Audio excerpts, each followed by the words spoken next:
Hi, I'm Gemma. And I'm Claire. And this is Honest to Gob. Now, this week, we're going to be chatting about social media and in particular, how it relates to the fitness industry and how we feel about ourselves when we look at others online. Today, we've got an amazing special guest. We're going to be chatting to Jaymie Moran, who is the founder of Body Smart Fitness, who have hit 500,000 followers on Instagram. And we're going to be find out how he helps women all over the world to break free from restrictive diets, ineffective exercise, and limiting beliefs. So I'm nearly 40. How old are you? 45 next week. And when we were growing up, we didn't have mobile phones. How old were you when you got your first mobile? 26. I was nearly 19 when I got my first mobile phone.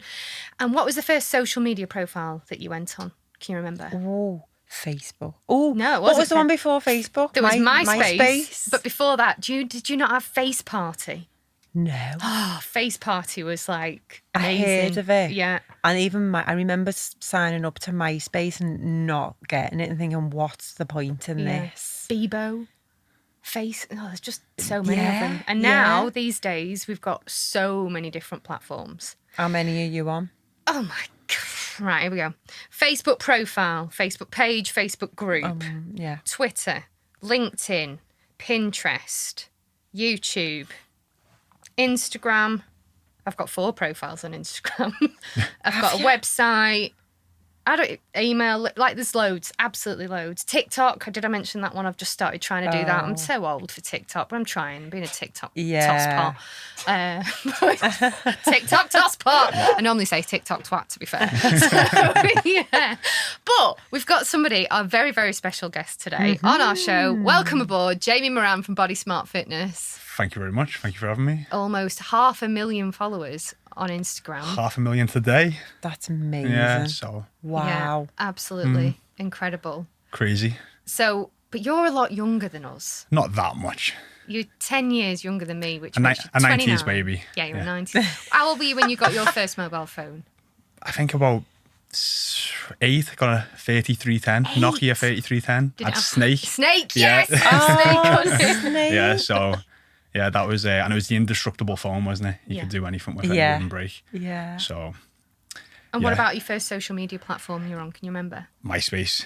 Yeah, and like, what was it, like your top 12 friends? And that was like, put me in your top 12 friends like that. Especially, I was about 14 then in school, so that like meant a lot if people had you. It was like you're popular or not. Yeah. But yeah, MySpace was the first one, and then Facebook afterwards.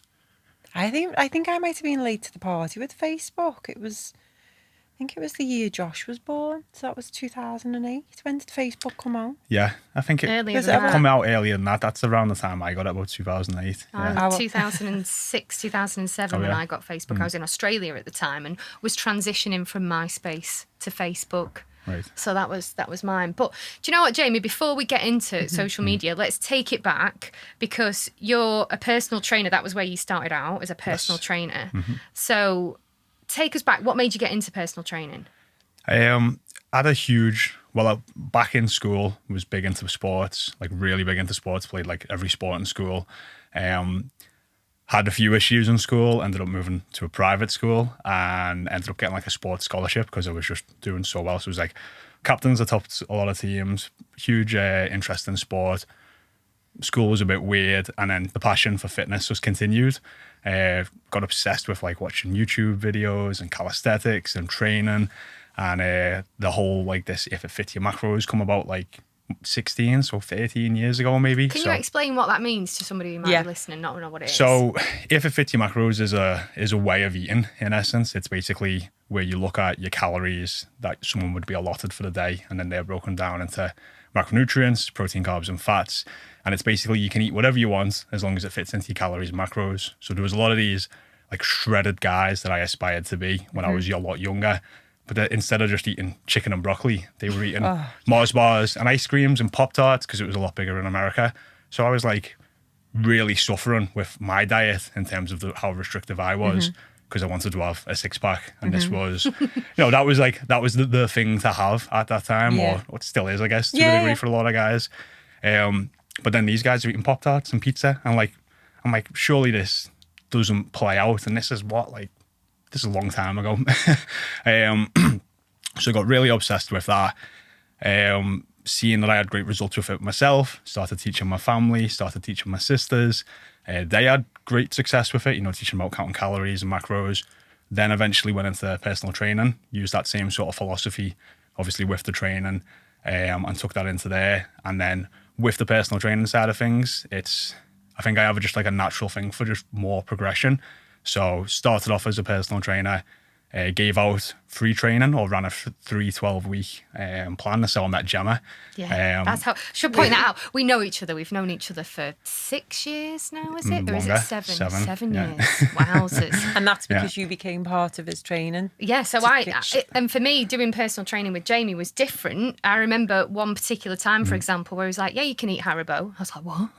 I can eat Haribo? What? It's not just lettuce and tuna. I'm getting fit and I don't have to put chicken in a Tupperware box and eat it cold 4, 6, 8 times a day. Misery, that. Yeah. But that was really taboo back then. I'd walk in the Yeah. gym and eat a Mars bar, and like people would go up to me and be like, aren't you a trainer? Shouldn't you be leading by example? You shouldn't be eating that. And I'd just be like, all right, whatever, just like, Yeah. I was teaching my clients this philosophy, but even then, back then it was very taboo. No one knew about it, and you had a lot of people's like family, friends, colleagues, all in their ears, thought you were on a diet, you shouldn't be eating this way. But obviously they had great success with it, and after a while they seen the results, didn't feel restricted, and was like, hey, this shit works. Yeah. And you can You know and what you're I mean? living your life. Yeah, of course. Enjoying it and Yeah. not being miserable. Because for me, my journey as a woman, I think, let's say with men as well, from the age of like 17 to, we've discussed this in other podcasts, I've me to say 25, 26, was literally tuna, lettuce, laxatives. It was a not going to the gym because I didn't want to build any muscle, because then I'd be dead stocky. Right. Weird. Yeah. Weird And times. it's the difference now. So that's I'm 45 next week, and the difference in my diet now, and I've started doing more weight and eating what I want. It's all in the macros, and I'm like, really, can I eat this? Oh, I'm so happy. Yeah. I can actually have chocolate. Yeah. That was It's exactly. everything. Is it everything in moderation? So then, it's all, it is everything in moderation, because food quality does matter. But your body, when you eat, it just when you're digesting the food, it just sees the calories as calories and breaks them down and uses them as protein, carbs and fats, fiber and whatever else. So your body doesn't really know too much of a difference between like a salad and a cheeseburger. Not in the beginning, at least. Over time it can. So it's about having moderation, and we try and get people to break it down into like an 80-20. So 80% of your calories, good, whole, minimally processed foods, lots of nutrients, and then 20%, a little bit of what you love, bar of chocolate, glass of wine, and it's just that keeps it in moderation. But what we've seen for sustainability is that allows people to go at this much longer, because if you can't see yourself doing a diet for longer than 6, 12 weeks or forever basically, then you're not going to sustain it. And that's I think the data is like 95% of people who lose weight put it all back on in the next couple of years, and a huge part of that is sustainability. So that's what I seen it worked for me. I felt like I was able to sustain being in great shape myself. Then I seen my sisters and my family, then I seen my clients do it, and then I eventually just got to that point where I was like capped out in personal training, so I started putting people together like duos, and then I just kind of hit a limit. I was doing 50 hours a week. I couldn't really charge any more than I was, and I had a waiting list of like 20-30 people. So I was just like turning people away left, right and centre, and I thought, I've got to find a way of maybe utilising this, monetizing it, of course. So getting time.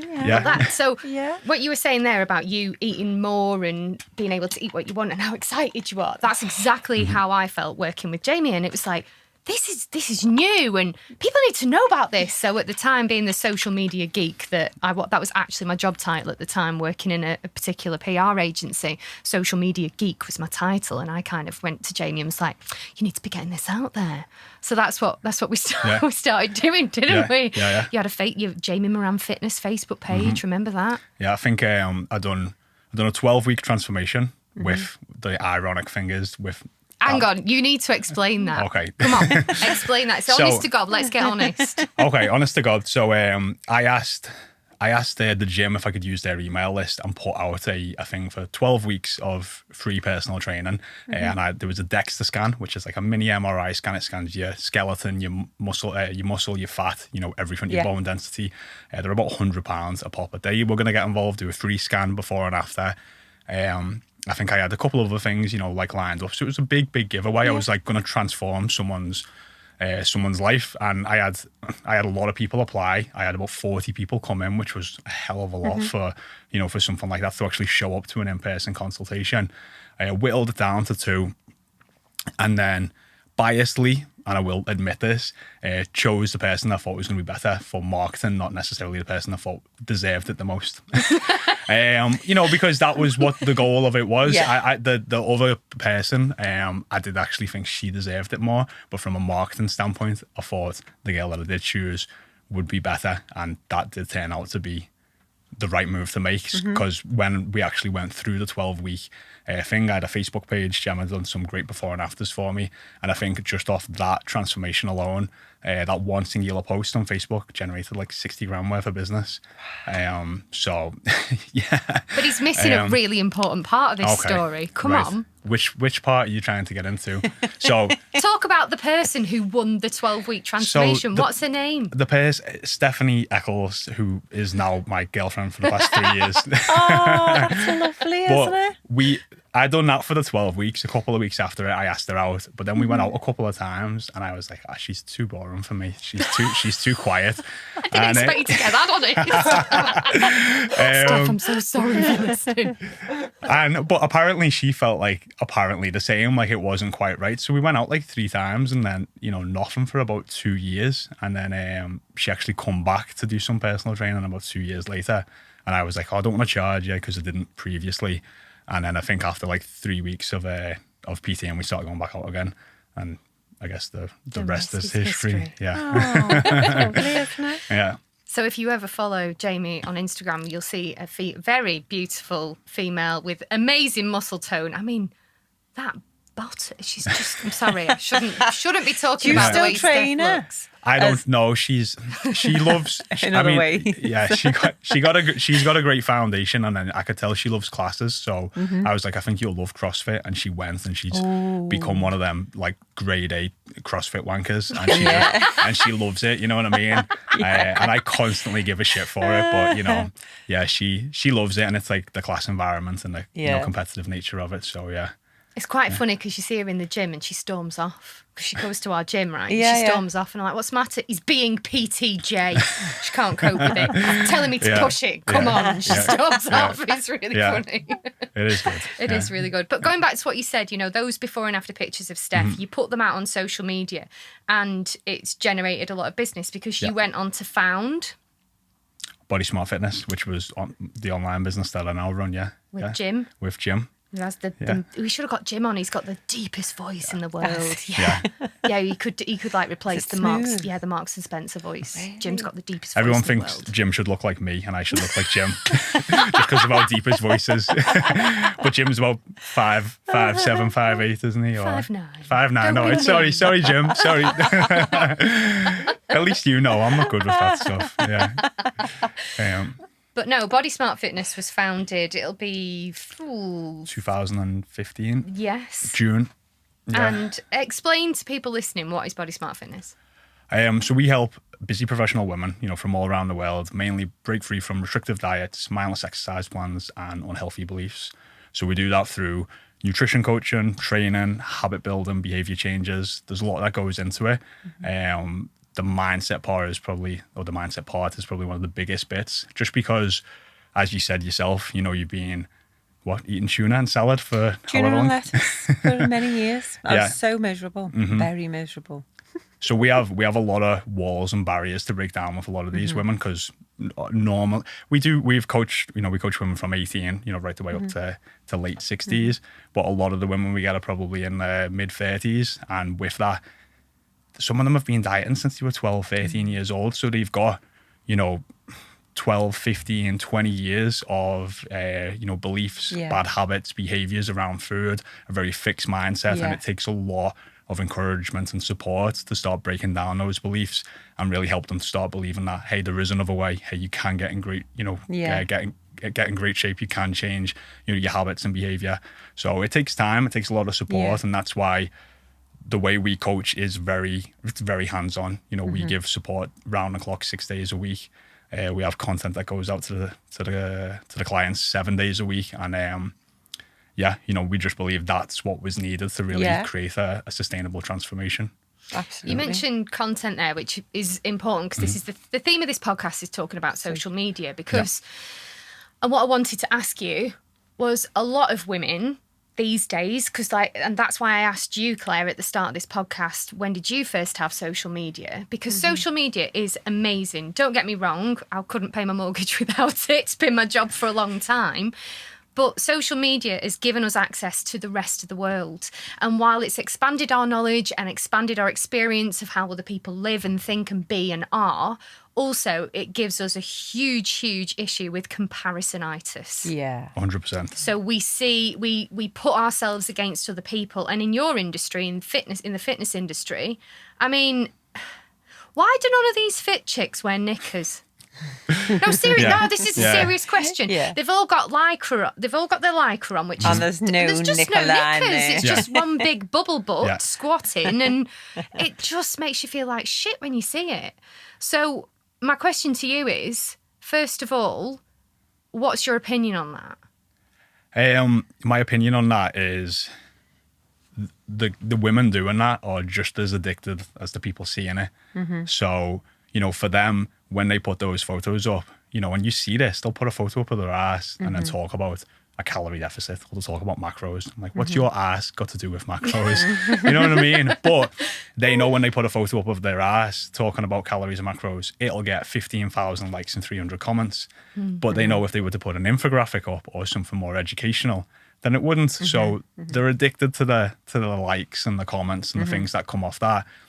But, it's tough, and you've also got to look at, like, what's that possibly doing to other people seeing that, what's their standards of beauty or where they should be, and that creates that whole comparison mindset. So that's being something that we've tried to stay away from. Like, I'm sure I could take loads of topless photos and do all that type of stuff on Instagram, but I think in the 2,500 posts we've done, I've put like 3 up because I don't want to play into that narrative of that level of comparison. And we coach women, so it's a bit hard to compare. But I do think though that if you started to put that up of yourself, obviously men have got the same problems as well with looking at it and thinking I should be like that, and I'm not. And some people are more naturally gifted with the gene as well. 100%. And some people will never ever. You can be the best version of you can be by doing stuff and seeing someone like you. But it's a massive. It's a weird phenomenon for time to go on to just see, like, this is becoming, like, I don't really just see loads of butt pics as fitness, but that's become very much a normal thing now on online. But comparison is, when I was in my early 20s, I was much leaner than I was now and was in great shape. And for me, it wasn't enough because I was comparing myself all the time I've followed YouTube a lot then. So I used to follow a lot of the fitness influencers there, and I aspired to look like them. So I was never lean enough ever. And I went to crazy restrictions with my diet to just try and be lean all the time. And it's just not it's doable, miserable. Is it? It's miserable. And also, with it's not as prevalent in the women's side of things, but with guys, performance enhancing drugs, a lot of the guys are taking multiple different stacks of steroids and all other performance enhancing drugs to look like that all the time, to look more vascular, to stay leaner, to keep the testosterone levels higher. So and then that has the effect on their mental health as well, doesn't it? Because I know I've got clients that have used steroids, and mentally it's not good for them. And physically it can be very dangerous. Mentally it can be very damaging. And then also, to the people, who are looking up to them as well. Back in, and this is, going back like 5-6 years ago, they've all changed the tone now. A lot of these fitness influencer guys on YouTube and on Instagram, they used to put in there like bio natural bodybuilder, and like they've all took it out now. You know what I mean? About 3 years ago, you couldn't get away with that anymore. A lot of people just started cottoning on and just being like, we're calling them out all the time. But this was a long time where people were pushing and selling these supplements and saying like, I'm in this shape and I'm taking BCAAs and this protein powder or test boosters. It's like, no, you wasn't. You were jabbing yourself 3 times a week.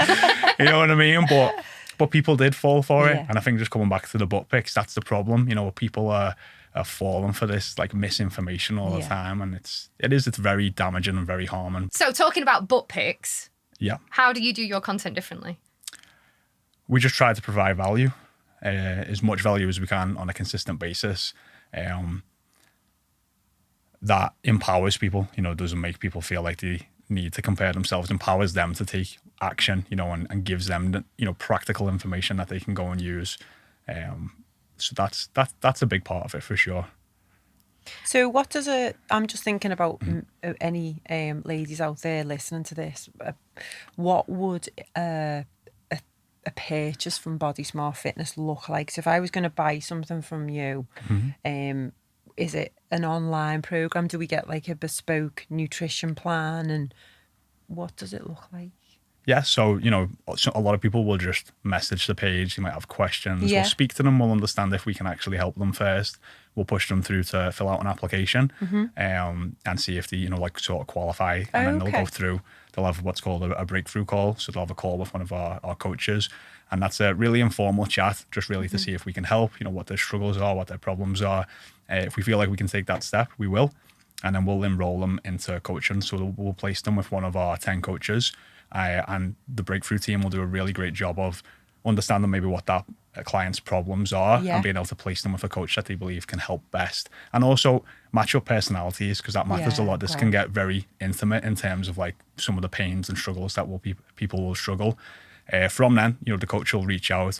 The person will get set up. They'll go through a learning zone. They'll go through a bunch of things to get themselves set up, take progress photos, you know, learn some of the basics, ABCs of nutrition and training, mindset and some habits that they might be building out. Then the coach will get them on a first, you know, coaching call and really map out like what's going to move the needle the most for this client in the beginning. And that can be very different for everyone, because everyone's going to have a different starting point. And the reason that's so important is, you know, motivation is something that a lot of people talk about, like, I want to feel motivated. For me, motivation comes from actually taking action in the first place and then seeing results off the back of it. So our coaches want to move the needle as much as they can for that client in the beginning. So they're going to set them up with a plan that's going to allow them to see results, see forward momentum, because then it's much easier to build on that and keep taking more action. So they'll do that. And then it's a 4-month coaching program. They'll have a monthly coaching call once a month. They'll check in with the coach once a week, but they might communicate with the coach 6 days a week. That's the level of support that we give. They have their training plans bespokely built for them, whether they're at home, in the gym, outside. The nutrition is tailored to them, so what they like, what they need, whether they've got any intolerances, whether they're like plant-based or whatever else, you know, they'll build that diet out to match their calorie and macro goals, but also to fit in alignment with foods that they like, because a diet's very personal. So, you know, what I like and what you like, tuna and salad. No, not anymore. God, not anymore. You know, and what the next person likes, you know, is often very different. So we'll do a great job of that. And I think that's often the plan with a lot of meal plans. It's you're trying to fit into that instead of fit into what you like. So, and then a huge part is just the mindset part of it. So, you know, making people believe in themselves, believe that they can achieve the results that they want. And a lot of that does come from that forward momentum. Really look at the habits that are serving them and the habits that are not, the behaviors that are serving them and the behaviors that are not.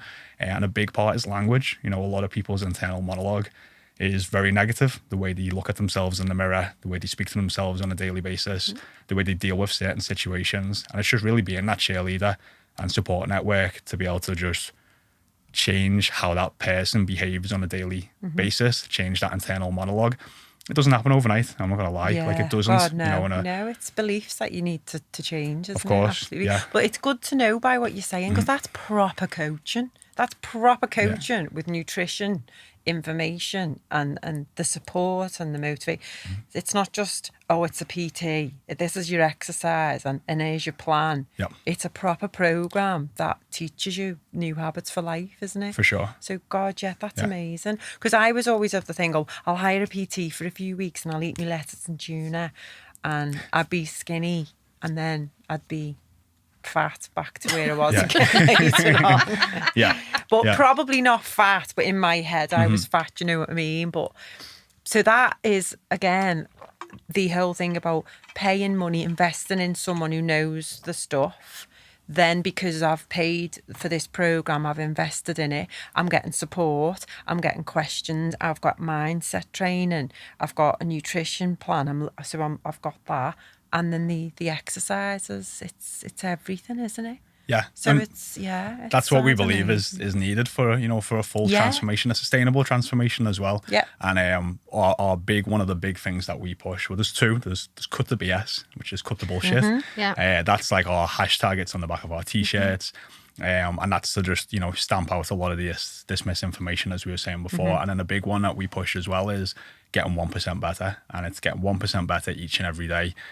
Because those small, consistent steps forward over time actually add up to really big steps forward, and it's a compounding change. Yeah. And that's how we see over that 4-month period, and people do stay on for 8 months and 12 months, because they can just see that growth is just becoming compounding, and they don't want it to stop. They know they need to transform into this person they want to be, they need to be, because taking ownership of your health, fitness, and nutrition transforms, changes your life in every aspect, changes everything you do. We've seen people in their careers move up the ladder because they're standing taller, they're walking more confidently, they're wearing clothes that they didn't used to, and just feel better about themselves. And more energy, more focus in your head, because you're putting better stuff into your body as well. Yeah, totally. It makes so much sense. Going back to your cut the BS hashtag, where, because we're talking about, obviously, you get your clients through social media. You've built up a massive following. You've gone down a different route because you're putting stuff out there that's educational rather than the butt pics, which would get more likes and more eyes on your stuff.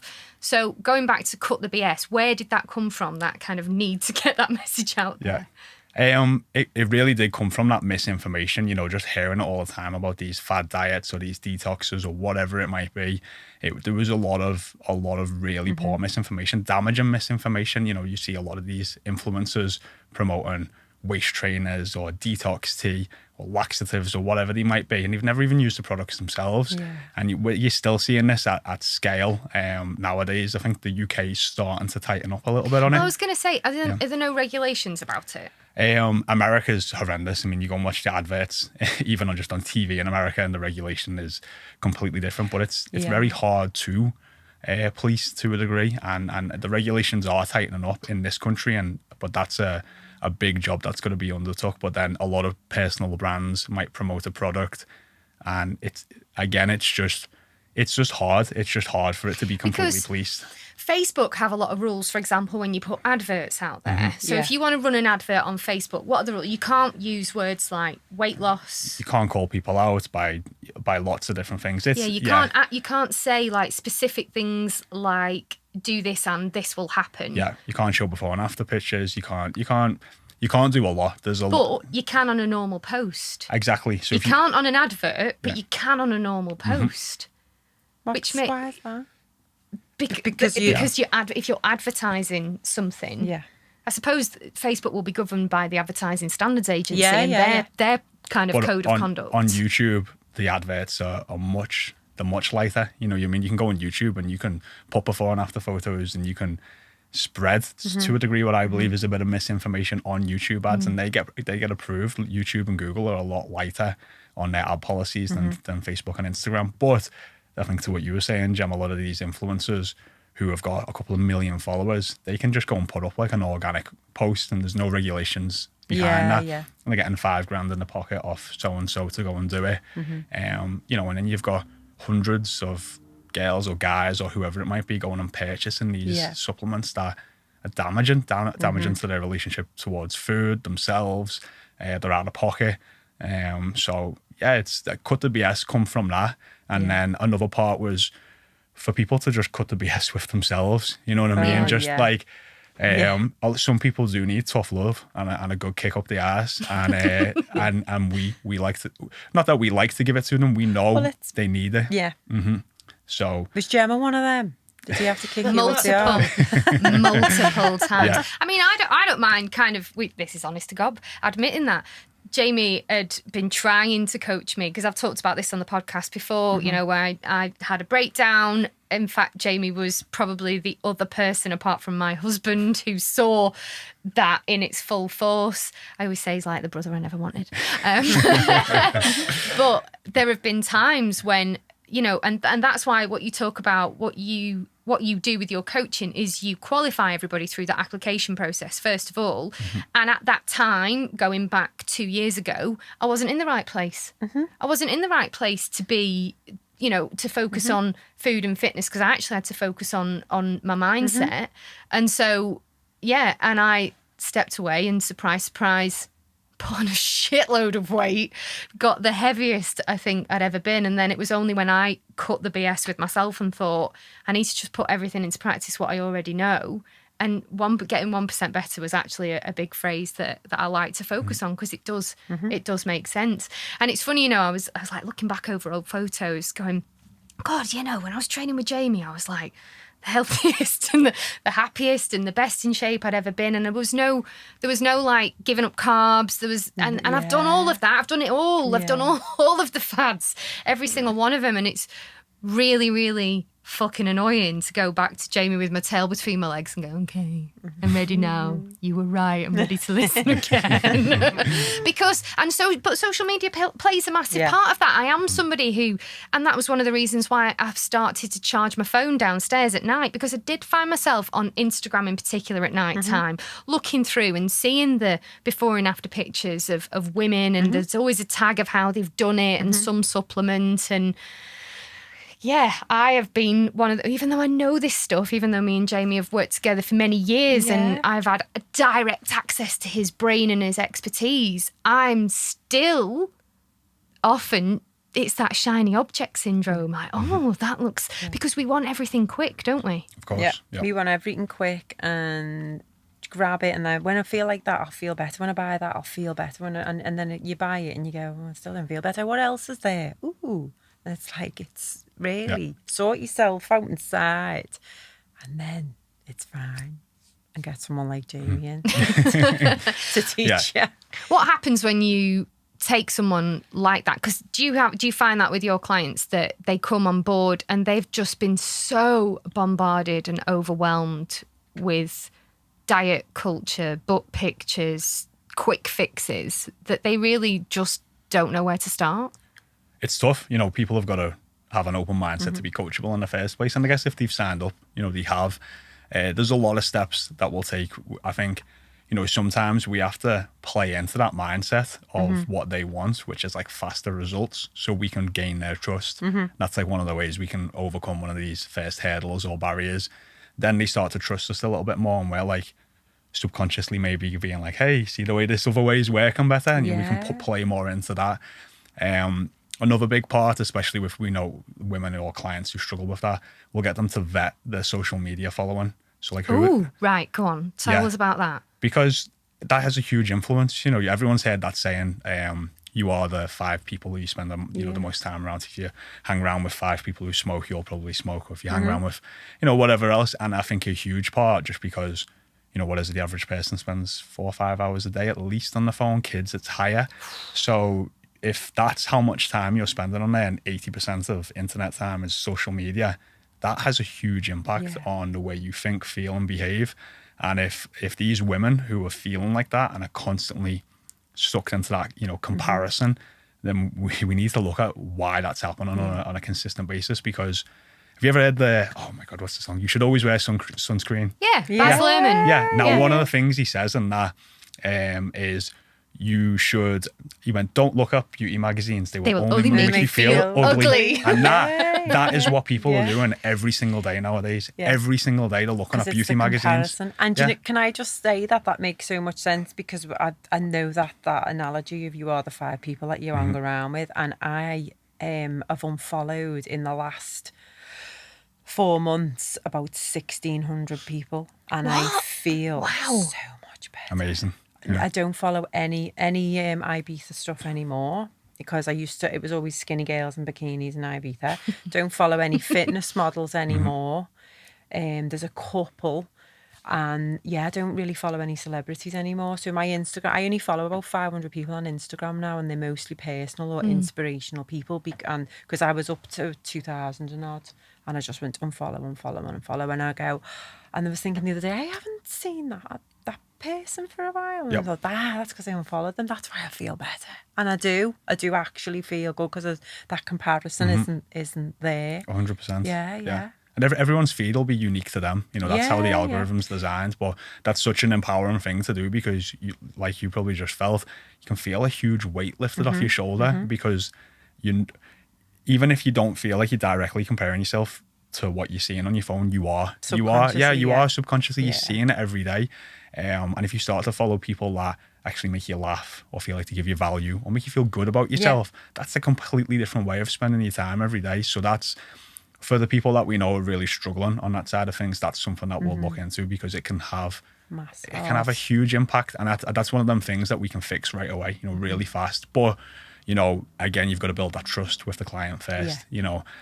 So it's step by step, and it's taking the right steps at the right time with the right person.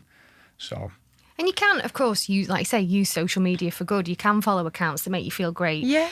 You sent me a video yesterday that you told me to watch, which was some science, which I needed to learn for myself personally. And Jaymie came up, he was like, I was thinking about it this morning. Have a watch of this video. And it was a great guy who's got a science base, and it was brilliant, really educational and informative.